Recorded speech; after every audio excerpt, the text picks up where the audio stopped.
Patriarchs and Prophets by EllenWhiteAudio. Chapter 26. From the Red Sea to Sinai. From the Red Sea the hosts of Israel again set forth on their journey under the guidance of the pillar of cloud. The scene around them was most dreary: bare, desolate-looking mountains, barren plains, and the sea stretching far away, its shores strewn with the bodies of their enemies. Yet they were full of joy in the consciousness of freedom, and every thought of discontent was hushed. But for 3 days, as they journeyed, they could find no water.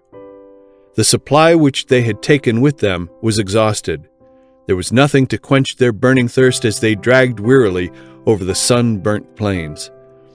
Moses, who was familiar with this region, knew what the others did not, that at Marah, the nearest station where springs were to be found, the water was unfit for use. With intense anxiety he watched the guiding cloud. With a sinking heart he heard the glad shout. "Water! Water!" echoed along the line. Men and women and children in joyous haste crowded to the fountain, when lo, a cry of anguish burst forth from the host. The water was bitter.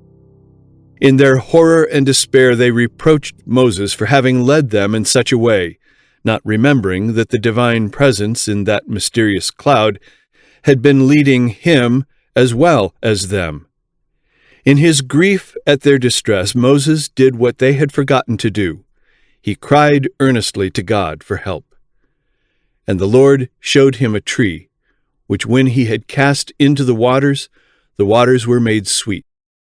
Here the promise was given to Israel through Moses: "If thou wilt diligently hearken to the voice of the Lord thy God, and wilt do that which is right in his sight, and wilt give ear to his commandments, and keep all his statutes, I will put none of these diseases upon thee which I have brought upon the Egyptians, for I am the Lord that healeth thee."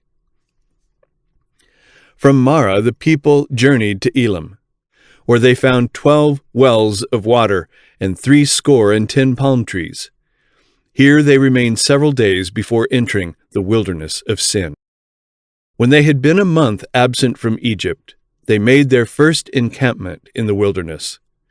Their store of provisions had now begun to fail. There was scanty herbage in the wilderness, and their flocks were diminishing. How was food to be supplied for these vast multitudes? Doubts filled their hearts, and again they murmured.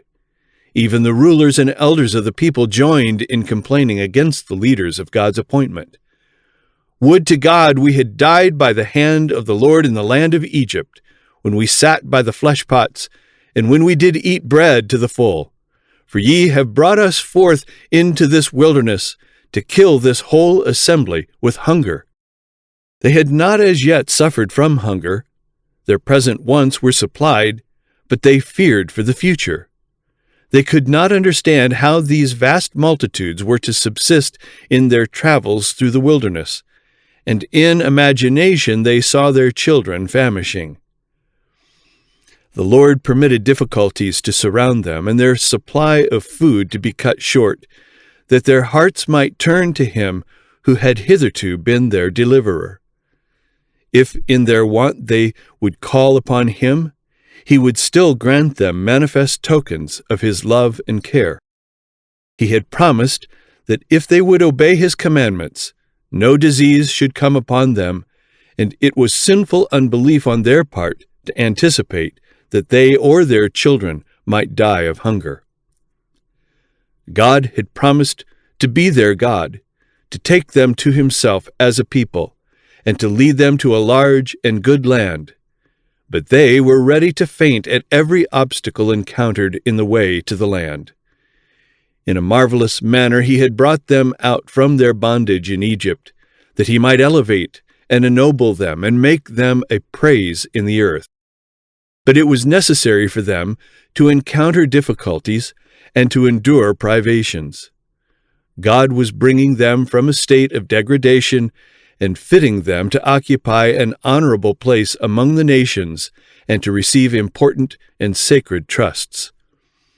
Had they possessed faith in him, in view of all that he had wrought for them, they would cheerfully have borne inconvenience, privation, and even real suffering. But they were unwilling to trust the Lord any further than they could witness the continual evidences of his power. They forgot their bitter service in Egypt.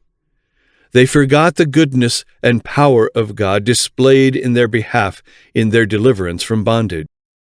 They forgot how their children had been spared when the destroying angel slew all the firstborn of Egypt. They forgot the grand exhibition of divine power at the Red Sea. They forgot that while they had crossed safely in the path that had been opened for them, the armies of their enemies, attempting to follow them, had been overwhelmed by the waters of the sea.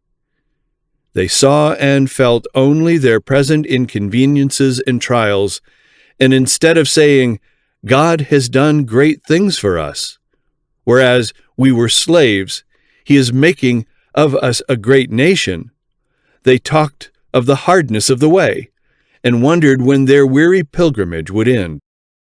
The history of the wilderness life of Israel was chronicled for the benefit of the Israel of God to the close of time.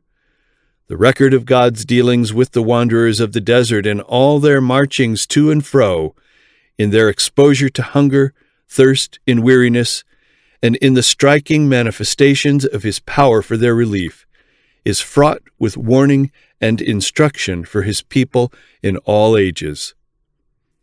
The varied experience of the Hebrews was a school of preparation for their promised home in Canaan. God would have his people in these days review with a humble heart and teachable spirit the trials through which ancient Israel passed, that they may be instructed in their preparation for the heavenly Canaan. Many look back to the Israelites and marvel at their unbelief and murmuring, feeling that they themselves would not have been so ungrateful. But when their faith is tested, even by little trials, they manifest no more faith or patience than did ancient Israel. When brought into straight places, they murmur at the process by which God has chosen to purify them. Though their present needs are supplied, many are unwilling to trust God for the future, and they are in constant anxiety lest poverty shall come upon them, and their children shall be left to suffer. Some are always anticipating evil or magnifying the difficulties that really exist, so that their eyes are blinded to the many blessings which demand their gratitude. The obstacles they encounter, instead of leading them to seek help from God, the only source of strength, separate them from him because they awaken unrest and repining. Do we well to be thus unbelieving? Why should we be ungrateful and distrustful? Jesus is our friend. All heaven is interested in our welfare, and our anxiety and fear grieve the Holy Spirit of God. We should not indulge in a solicitude that only frets and wears us, but does not help us to bear trials. No place should be given to that distrust of God which leads us to make a preparation against future want the chief pursuit of life, as though our happiness consisted in these earthly things. It is not the will of God that his people should be weighed down with care. But our Lord does not tell us that there are no dangers in our path. He does not propose to take his people out of the world of sin and evil, but he points us to a never-failing refuge. He invites the weary and care-laden, "Come unto me, all ye that labor and are heavy laden, and I will give you rest." Lay off the yoke of anxiety and worldly care that you have placed on your own neck, and take my yoke upon you, and learn of me. For I am meek and lowly in heart, and ye shall find rest unto your souls. Matthew 11, verses 28 and 29. We may find rest and peace in God, casting all our care upon him, for he careth for us. See 1 Peter 5, verse 7. Says the Apostle Paul, Take heed, brethren, lest there be in any of you an evil heart of unbelief in departing from the living God. Hebrews 3, verse 12. In view of all that God has wrought for us, our faith should be strong, active, and enduring. Instead of murmuring and complaining, the language of our hearts should be, "Bless the Lord, O my soul, and all that is within me bless his holy name. Bless the Lord, O my soul, and forget not all his benefits." Psalm 103, verses 1 and 2. God was not unmindful of the wants of Israel. He said to their leader, "I will rain bread from heaven for you." And directions were given that the people gather a daily supply with a double amount on the 6th day, that the sacred observance of the Sabbath might be maintained. Moses assured the congregation that their wants were to be supplied. "The Lord shall give you in the evening flesh to eat, and in the morning bread to the full." And he added, "What are we? Your murmurings are not against us, but against the Lord." He further bade Aaron say to them, "Come near before the Lord, for he hath heard your murmurings." While Aaron was speaking, they looked toward the wilderness, and behold, the glory of the Lord appeared in the cloud.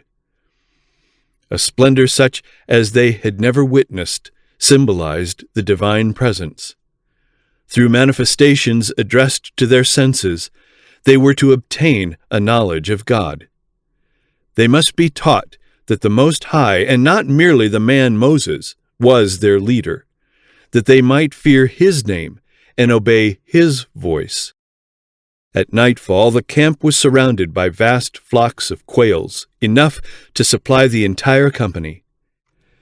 In the morning there lay upon the surface of the ground a small round thing, as small as the hoarfrost.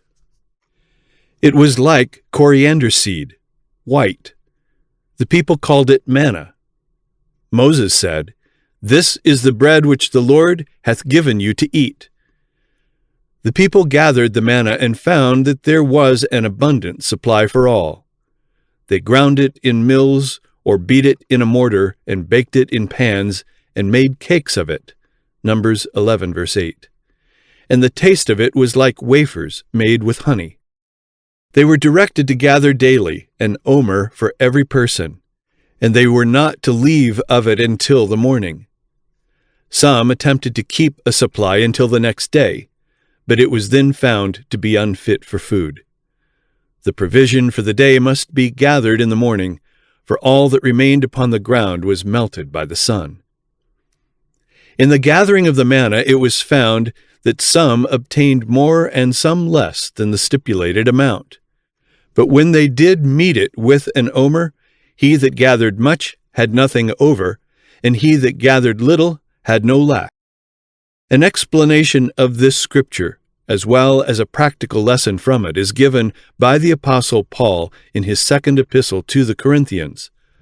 He says, "I mean not that other men be eased, and ye burdened, but by an equality, that now at this time your abundance may be a supply for their want, that their abundance also may be a supply for your want, that there may be equality. As it is written, He that hath gathered much had nothing over, and he that had gathered little had no lack." 2 Corinthians 8, verses 13 to 15. On the 6th day, the people gathered 2 omers for every person. The rulers hastened to acquaint Moses with what had been done. His answer was, "This is that which the Lord hath said, Tomorrow is the rest of the holy Sabbath unto the Lord. Bake that which ye will bake today, and seethe that ye will seethe. And that which remaineth over, lay up for you to be kept until the morning." They did so, and found that it remained unchanged. And Moses said, "Eat that today, for today is a Sabbath unto the Lord. Today ye shall not find it in the field. 6 days ye shall gather it, but on the 7th day, which is the Sabbath, in it there shall be none." God requires that his holy day be as sacredly observed now as in the time of Israel. The command given to the Hebrews should be regarded by all Christians as an injunction from Jehovah to them. The day before the Sabbath should be made a day of preparation, that everything may be in readiness for its sacred hours. In no case should our own business be allowed to encroach upon holy time. God has directed that the sick and suffering be cared for. The labor required to make them comfortable is a work of mercy and no violation of the Sabbath. But all unnecessary work should be avoided. Many carelessly put off till the beginning of the Sabbath little things that might have been done on the day of preparation. This should not be. Work that is neglected until the beginning of the Sabbath should remain undone until it is past. This course might help the memory of these thoughtless ones and make them careful to do their own work on the 6 working days. Every week during their long sojourn in the wilderness, the Israelites witnessed a 3-fold miracle designed to impress their minds with the sacredness of the Sabbath. A double quantity of manna fell on the 6th day, none on the 7th, and the portion needed for the Sabbath was preserved sweet and pure, when, if any were kept over at any other time, it became unfit for use. In the circumstances connected with the giving of the manna, we have conclusive evidence that the Sabbath was not instituted, as many claim, when the law was given at Sinai. Before the Israelites came to Sinai, they understood the Sabbath to be obligatory upon them. In being obliged to gather every Friday a double portion of manna in preparation for the Sabbath, when none would fall, the sacred nature of the day of rest was continually impressed upon them. And when some of the people went out on the Sabbath to gather manna, the Lord asked, "How long refuse ye to keep my commandments and my laws?" The children of Israel did eat manna 40 years until they came to a land inhabited. They did eat manna until they came unto the borders of the land of Canaan. For 40 years they were daily reminded by this miraculous provision of God's unfailing care and tender love. In the words of the psalmist, God gave them of the corn of heaven. Man did eat angels' food. That is, food provided for them by the angels. Sustained by the corn of heaven, they were daily taught that, having God's promise, they were as secure from want as if surrounded by fields of waving grain on the fertile plains of Canaan. The manna, falling from heaven for the sustenance of Israel, was a type of him who came from God to give life to the world. Said Jesus, "I am that bread of life. Your fathers did eat manna in the wilderness and are dead. This is the bread which cometh down from heaven. If any man eat of this bread, he shall live forever. And the bread that I will give is my flesh, which I will give for the life of the world." John 6, verses 48 to 51. And among the promises of blessing to God's people in the future life, it is written, "To him that overcometh will I give to eat of the hidden manna." Revelation 2, verse 17. After leaving the wilderness of sin, the Israelites encamped in Rephidim. Here there was no water, and again they distrusted the providence of God. In their blindness and presumption, the people came to Moses with the demand, "Give us water that we may drink." But his patience failed not. "Why chide ye with me?" he said. "Wherefore do ye tempt the Lord?"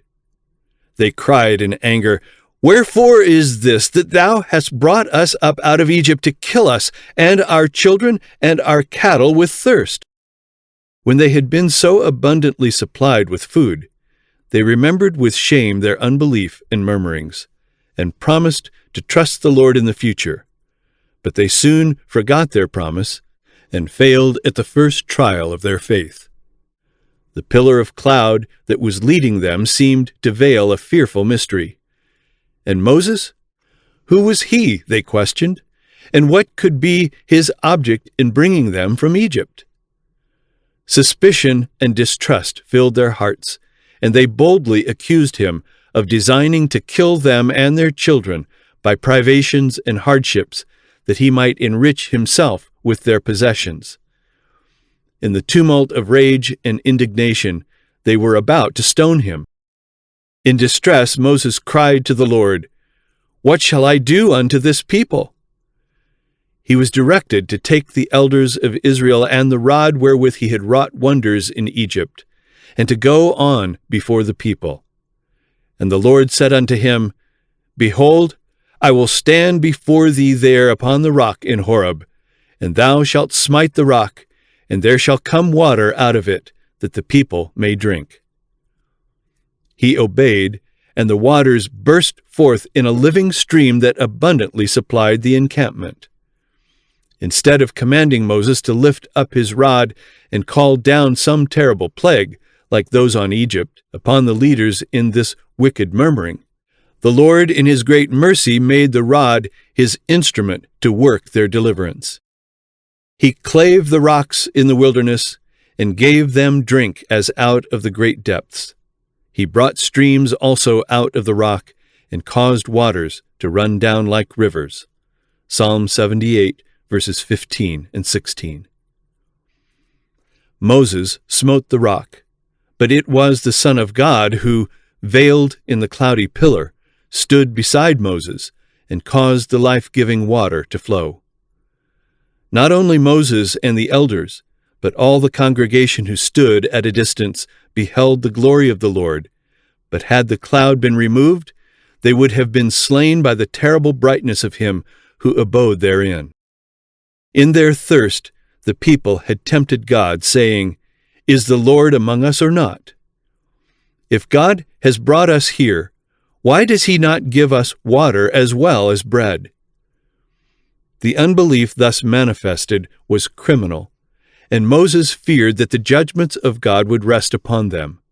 And he called the name of the place Massa, temptation, and Meribah, chiding, as a memorial of their sin. A new danger now threatened them. Because of their murmuring against him, the Lord suffered them to be attacked by their enemies. The Amalekites, a fierce, warlike tribe inhabiting that region, came out against them and smote those who, faint and weary, had fallen into the rear. Moses, knowing that the masses of the people were unprepared for battle, directed Joshua to choose from the different tribes a body of soldiers and lead them on the morrow against the enemy, while he himself would stand on an eminence nearby with the rod of God in his hand. Accordingly, the next day, Joshua and his company attacked the foe, while Moses and Aaron and Hur were stationed on a hill overlooking the battlefield. With arms outstretched toward heaven, and holding the rod of God in his right hand, Moses prayed for the success of the armies of Israel. As the battle progressed, it was observed that so long as his hands were reaching upward, Israel prevailed, but when they were lowered, the enemy was victorious. As Moses became weary, Aaron and Hur stayed up his hands until the going down of the sun, when the enemy was put to flight. As Aaron and Hur supported the hands of Moses, they showed the people their duty to sustain him in his arduous work, while he should receive the word from God to speak to them. And the act of Moses also was significant, showing that God held their destiny in his hands. While they made him their trust, he would fight for them and subdue their enemies. But when they should let go their hold upon him and trust in their own power, they would be even weaker than those who had not the knowledge of God, and their foes would prevail against them. As the Hebrews triumphed when Moses was reaching his hands toward heaven and interceding in their behalf, so the Israel of God prevail when they by faith take hold upon the strength of their mighty helper. Yet divine strength is to be combined with human effort. Moses did not believe that God would overcome their foes while Israel remained inactive. While the great leader was pleading with the Lord, Joshua and his brave followers were putting forth their utmost efforts to repulse the enemies of Israel and of God. After the defeat of the Amalekites, God directed Moses, "Write this for a memorial in a book, and rehearse it in the ears of Joshua, for I will utterly put out the remembrance of Amalek from under heaven." Just before his death, the great leader delivered to his people the solemn charge, "Remember what Amalek did unto thee by the way, when ye were come forth out of Egypt, how he met thee by the way, and smote the hindmost of thee, even all that were feeble behind thee, when thou wast faint and weary, and he feared not God. Thou shalt blot out the remembrance of Amalek from under heaven. Thou shalt not forget it." Deuteronomy 25, verses 17 to 19. Concerning this wicked people, the Lord declared, "The hand of Amalek is against the throne of Jehovah." Exodus 17, verse 16. The Amalekites were not ignorant of God's character or of his sovereignty, but instead of fearing before him, they had set themselves to defy his power. The wonders wrought by Moses before the Egyptians were made a subject of mockery by the people of Amalek, and the fears of surrounding nations were ridiculed. They had taken oath by their gods that they would destroy the Hebrews, so that not one should escape, and they boasted that Israel's God would be powerless to resist them. They had not been injured or threatened by the Israelites. Their assault was wholly unprovoked. It was to manifest their hatred and defiance of God that they sought to destroy his people. The Amalekites had long been high-handed sinners, and their crimes had cried to God for vengeance. Yet his mercy had still called them to repentance. But when the men of Amalek fell upon the wearied and defenseless ranks of Israel, they sealed their nation's doom. The care of God is over the weakest of his children. No act of cruelty or oppression toward them is unmarked by heaven. Over all who love and fear him, his hand extends as a shield. Let men beware that they smite not that hand, for it wields the sword of justice. Not far distant from where the Israelites were now encamped was the home of Jethro, the father-in-law of Moses. Jethro had heard of the deliverance of the Hebrews, and he now set out to visit them and restore to Moses his wife and 2 sons. The great leader was informed by messengers of their approach, and he went out with joy to meet them, and the first greetings over, conducted them to his tent. He had sent back his family when on his way to the perils of leading Israel from Egypt, but now he could again enjoy the relief and comfort of their society. To Jethro he recounted the wonderful dealings of God with Israel, and the patriarch rejoiced and blessed the Lord. And with Moses and the elders he united in offering sacrifice and holding a solemn feast in commemoration of God's mercy. As Jethro remained in the camp, he soon saw how heavy were the burdens that rested upon Moses. To maintain order and discipline among that vast, ignorant, and untrained multitude was indeed a stupendous task.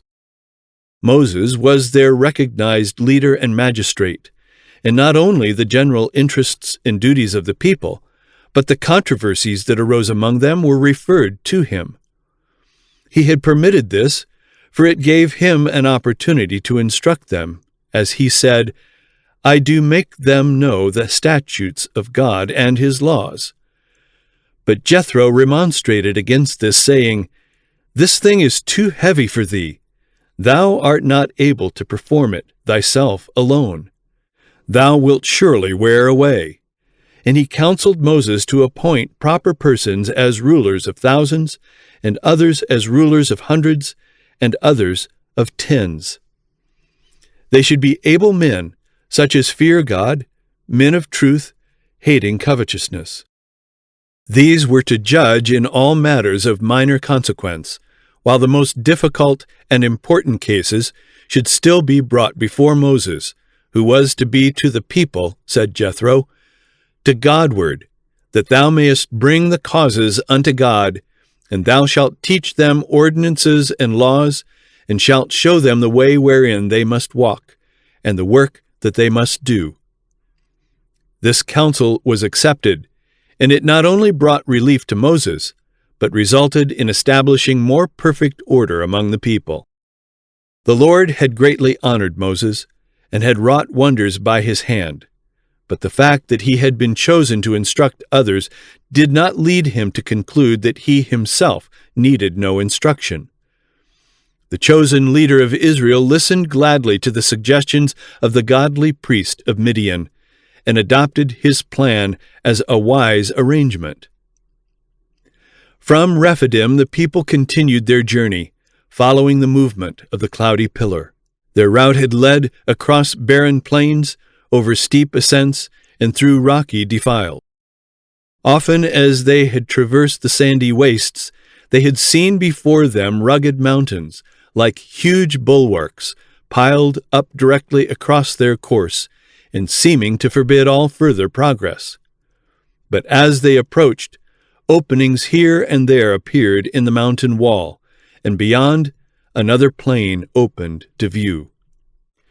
Through one of the deep, gravelly passes they were now led. It was a grand and impressive scene. Between the rocky cliffs, rising hundreds of feet on either side, flowed in a living tide far as the eye could reach the hosts of Israel with their flocks and herds. And now before them in solemn majesty Mount Sinai lifted its massive front.